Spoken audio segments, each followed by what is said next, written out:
Well, hello everyone, and welcome to Pop Live. A little bit more normal start than usual for us. The buttons work. And we had like 10 minutes to kind of make sure everything was okay. If anything looks weird, I think we're okay. Earlier we were looking at the cameras and it was like really jittery, but now it looks okay. So It's so close.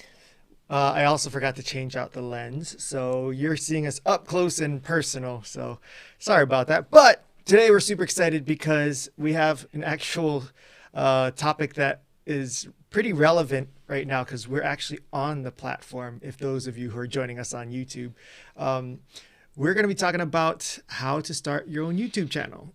And the reason why we're bringing this up is because we work with a lot of nonprofits who have tons of video content that they've created. They've invested a lot of time, money, and work into it, and yet they don't have a YouTube channel. And it's like there's so much lost opportunity there and so much value there that YouTube provides, and it's essentially free, and it's probably one of the more valuable kind of properties. So we're hearing all the time from nonprofits like, oh, we want to do it, we know it's important, but when we have time to do it, it's just going to take so long. We're here to tell you we can get you set up and ready to go in an hour. So if you have an hour of time, that's all we ask of you, and we can have you up and running with your YouTube channel. And there's so many benefits to that. So of course, as you all know, that I am not the one who does any work around here. So Jamie is the one who's going to be helping you. And in fact, she put together an awesome little like downloadable PDF with all the notes for today. Oh, yeah. So for those of you who are like, oh, wait, let me write this down, and there's so many steps, like, don't worry, you don't have to write anything down. Just go to this link here, and we'll email you all the notes for how to set up your YouTube channel. So you can just sit back and enjoy the entertaining conversations that we have here. Okay, with that being said. I didn't do screenshots for the notes. So like if you watch the screen here, then once you have the notes, like you'll know what it's talking about when you see it. So you're not saying for them to take screenshots? No. Don't take notes, but at least you'll know, like, when it says the left-hand column, like what the left-hand column is. So we're going to try to actually have it where you guys can see what we're talking about. We've tried this before where we sync up our computer and let you see what we're looking at. No, this will work. This will work? Because it's the computer, it's not the phone. Oh, yeah, that's right. That's what was the problem. Okay, so we've actually put a little bit of thought and effort into today's episode. And by we, I mean Jamie. So before we even get started, what is it that you would want nonprofits to know as to why you think it's important to have a YouTube channel? Like, what are the benefits? Because I think a lot of them just think it's a luxury. Like, oh yeah, I'll get around to it, and yeah, we should have a YouTube channel, but they don't really know why. I think because people will they'll get on like Instagram and Facebook because they think they should, but you should include YouTube on that too, because YouTube is way more of a search engine. So people go on there and look, though they're willing to look at other stuff, whereas like Facebook and Instagram, you're pretty much just following the accounts that you already follow. So YouTube will give you a bigger reach. YouTube is kind of like second to Google. YouTube is like probably the second most used search engine, right? Mm-hmm. So you're either looking for articles or photos on Google, and then if you're looking for video, YouTube. And even if you Google videos, yeah, YouTube shows up on there. Yeah. So YouTube is like such a powerful tool. Mm-hmm. Okay. Anything else to that point? I think people get really intimidated by it for some reason, setting up the YouTube channel, and it can be complicated. Like there's a lot of stuff you can do, but you don't have to do it. Like if you just do the stuff you have to do, then it's fine. And the point is like, so there's people who make YouTube channels because they're trying to go big and become like a viable source of You want to content. be a YouTuber. Yeah.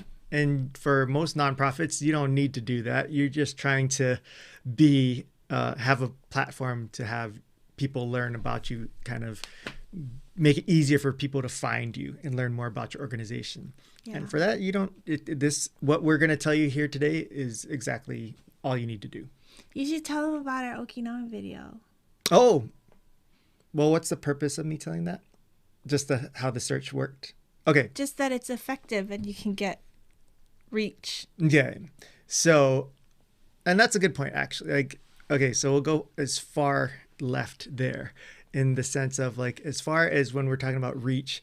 So we shot this video of Okinawa at the Okinawan Festival like several years ago of a karate performance on the stage, and it was not like professionally shot. We just put a camera on a tripod and then hit record. No audio mic stuff, just the camera mic, and it was We're more just capturing it for the group.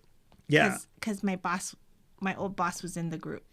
yeah, and she just wanted to be able to share it within the group, like, hey, here's what your performance looked like, and you can share it with your friends. Yeah. And we have done zero promotion of this thing. We just kind of housed it on our YouTube channel. And all that is in there is like the words like karate and Okinawan Fest, something like that. Like very basic stuff. But because when you search on YouTube, like certain keywords, like suggested videos pop up. And apparently people love looking at karate videos on YouTube because what was it? Are we at like 30,000? I think so. That was the number I thought. Yeah. So we now have 30,000 views of that video with like zero. We didn't do any kind of tagging or nothing to it. And so that's just kind of shows how crazy the reach can get. Yeah. And if this organization wanted to, use this as a platform to bring awareness to them, like 30,000 people reached would be amazing for them. But even on a smaller scale, for when we do virtual events for our clients, like the live views probably are anywhere between like 100 to 200, well, maybe like 80 to 200 views, depending on, what type of event it is. But without fail, every single time that they have been put up on YouTube as like a replay, like on demand, like it's quadrupled, quintupled. Like we just had one where they peaked at 80 views for the live event, and right now they're at 500 they are views That's for the replay. So and so that's the power of how having something searchable. Like that Okinawan video, that karate video, it's on our channel because the group didn't have their own YouTube.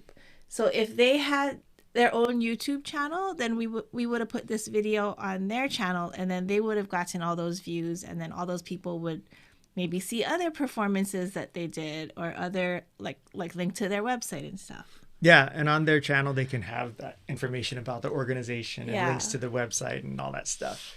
And in fact, this one that I was just talking about, the one that's had 80 views and now is at 500, same thing. Like they didn't have a YouTube channel, so it's housed on ours. So a lot of lost opportunity there. So today we're gonna really show you how easy it is. So hopefully you can create your own YouTube channels and start. A lot of you nonprofits have tons of video, like and you just nobody can see it really unless they're on your social media. Yeah. Which is, as she mentioned, a small audience. So this could expand your audience. So here we go, huh? Okay. Let's do it. I'm going to see if the button works. Something weird might happen. Oh, the button doesn't do anything. No dice. Okay. What is that at the bottom? So let me try move it around. You talk about something. So this would have been good for me to talk about this, what we just talked about. Sorry. But if at any point you have any specific questions, like something that we're showing you doesn't make sense, even if you're watching this on the replay, just throw the question in the comments and we'll be able to answer it for you back in the comment section. But a lot of the times it's like, oh, I'm not quite sure what you meant by this, or on my screen it doesn't show this. Don't worry, just send us the question and we'll help you. Sorry about that. So this is YouTube and I logged in as me. So if you go up to the corner, that's the profile picture. And what? That's the top right corner there. Oh, okay. And then sign in with your Gmail account. And usually nonprofits will have like their own Gmail account, like for the nonprofit. So log in with that one, not like your personal Gmail. And then go up to your profile picture, click on your channel, and then go to customize channel.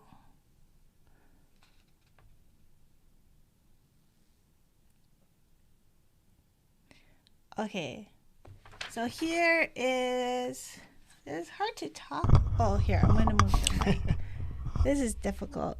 So lay out all this stuff you don't need to care about. Go to branding, and under picture, go to change, and then put your logo in over there. So that's the only thing you need before you start is your logo. And if you have like your company logo as your profile picture on Facebook, that'll work, because you want like a square format. Like some logos are like long and that's not gonna be good for this. So you want something, so it might just be like the icon in your logo, just that without the words. Or so usually whatever is your Facebook profile will work here. So put that in as your picture. Banner image is optional. If you have somebody that does graphics for you, they'll know what this stuff means, and then you can do that. But if you don't have anybody, you can just leave it blank and it doesn't matter. Watermark, you can skip that. Go to basic info, and then you can change your channel name up here. So it probably will already say the name of your organization, but if it doesn't, then edit that there and put it in. And then under description, that's going to be what shows up on your about section on the page. So when you, for that part, you want to keep it short. Say briefly who you are and why people should subscribe. You're laughing at me. And then try to include 3 to 5 relevant searchable phrases. So that's like keyword phrases that are relevant to your org and to what you're going to be posting.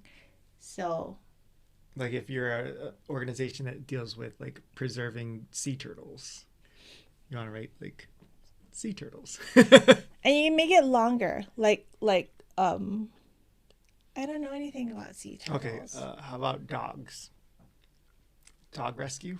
Yeah, so be like more specific, like dog rescue. I don't know.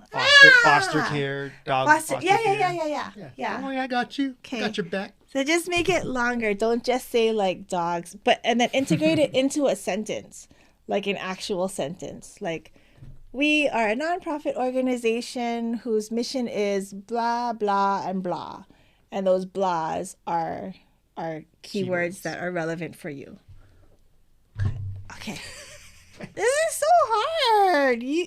This is like how when my mom sends an email, she like says out what she's typing and then says audibly send. She's like, I am writing you this email. I'm going to leave it on the screen so they can't see me punching you in the face. No, I'm not punching you in the face. All right. So channel URL.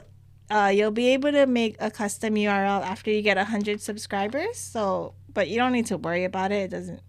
And then over here for ad link, put in your website, your social media, whatever else is relevant over there. And that one, if you do what is it? What is the thing I said? Oh, the banner image. So the banner image goes across the top if you do that. And then if you put in links, then your links can show up on the top. Like, I think it's in the bottom right-hand corner. So it'll say, like, your website and the links to your social.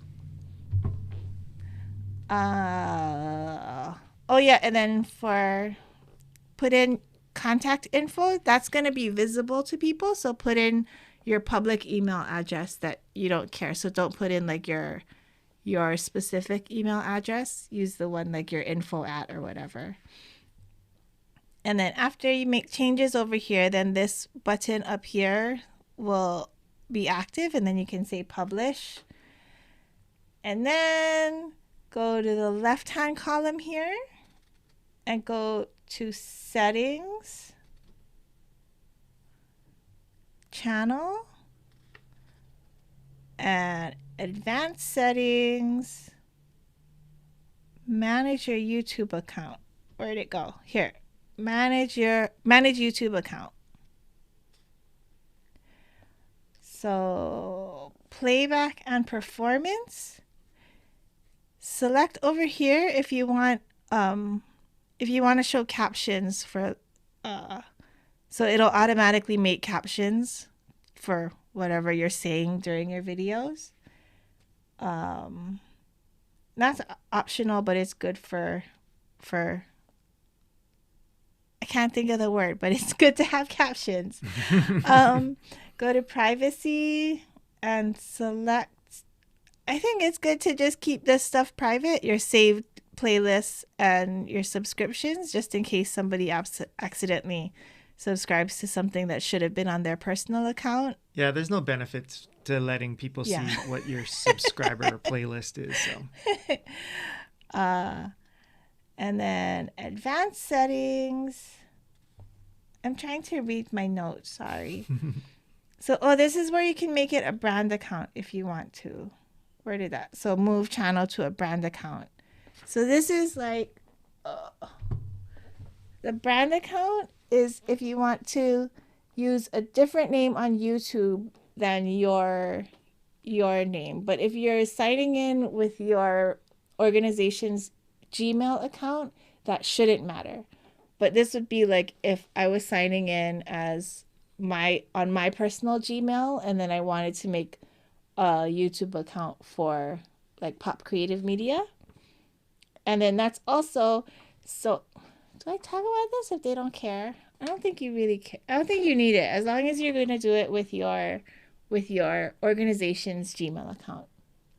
But there might be someone who doesn't want to create an organization Gmail account. If you don't have an organization Gmail account, then do it as a brand account, and then you can have other people. So the problem with doing that is like if I also want like 3 other people on my staff to be managing the YouTube account. So in that case, as a brand account, you can assign permissions to different people. So other people's Gmail accounts, you can add them on as owners or managers of your account. Which has worked for us in the past. Like, so that I've had that happen before where a client of ours wanted us to stream to their YouTube channel and also have me edit stuff for them and things like that. So they gave me permission through my Gmail account that I could access their YouTube account.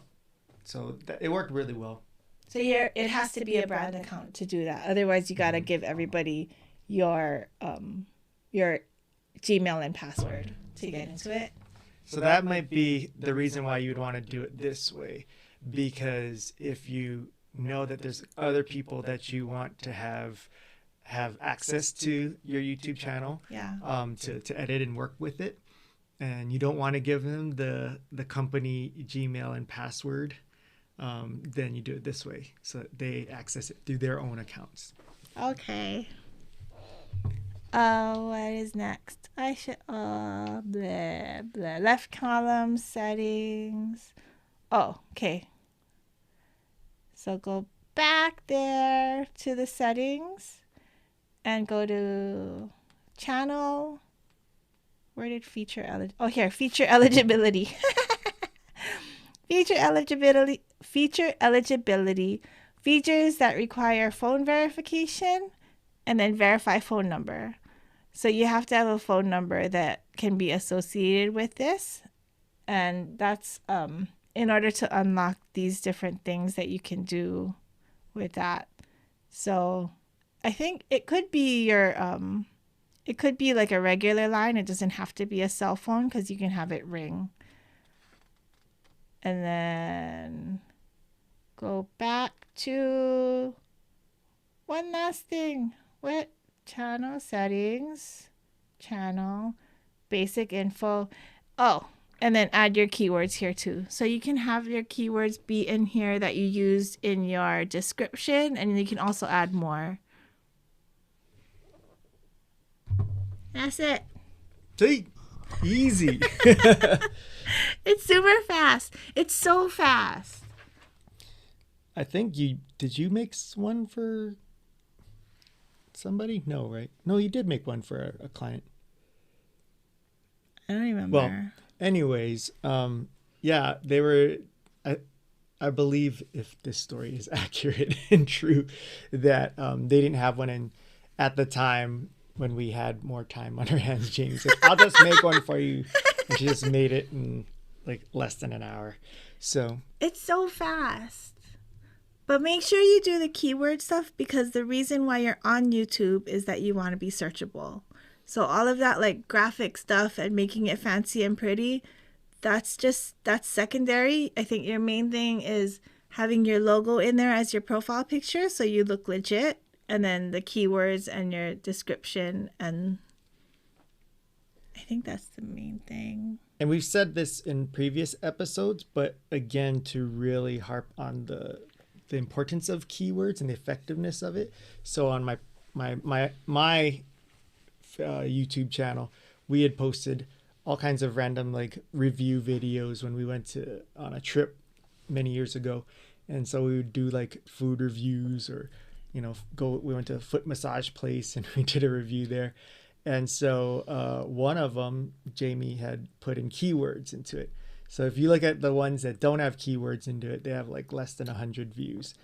The one with keywords, this foot massage one, we just got another comment on it yesterday, and it was like 3 or 4 years old, this video. And that thing is like, I don't know, several thousand views.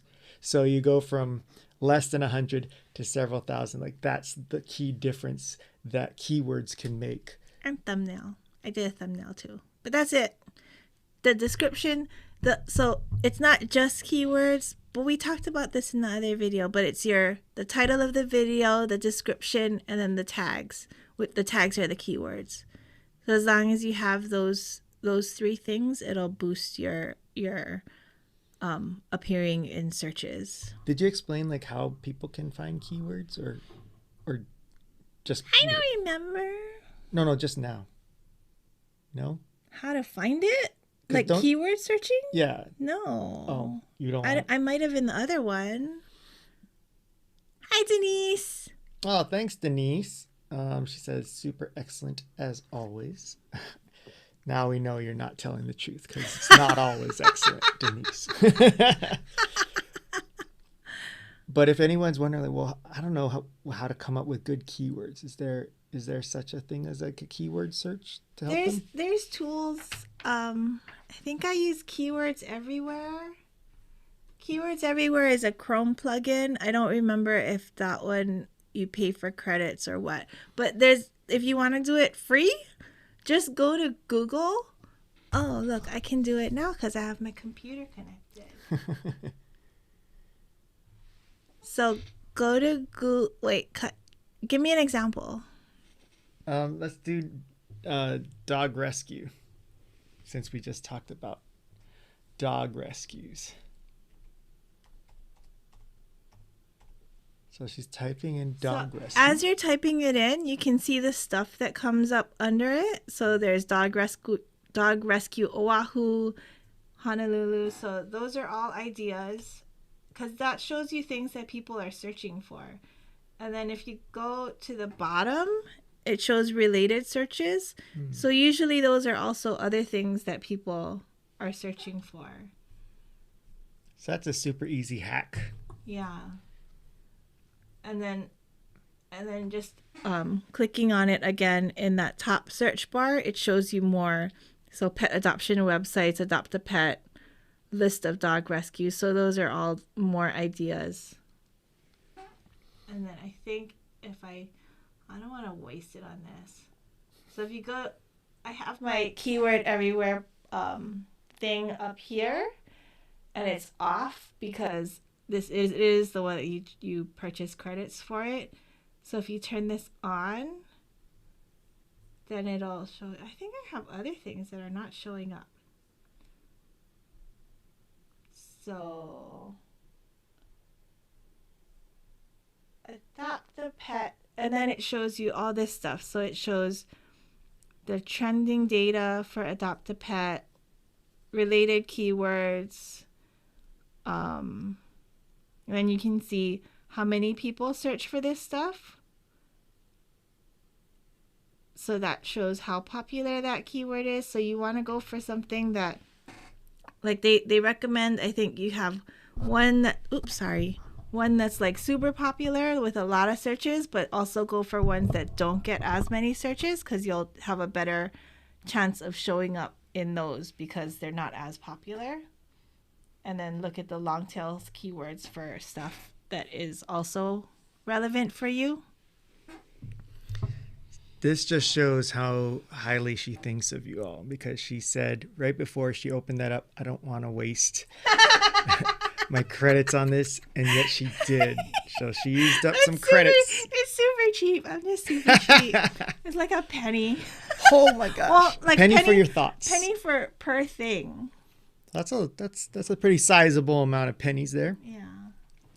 But anyways, I think that's pretty much it. So I mean, I hope by watching this you can see how simple it can be, because as you saw, when you open it up, there's like tons of stuff you can customize and set up, and that can be super intimidating. And that's why I think a lot of people are like, oh, I don't have time for this. Put the whale back.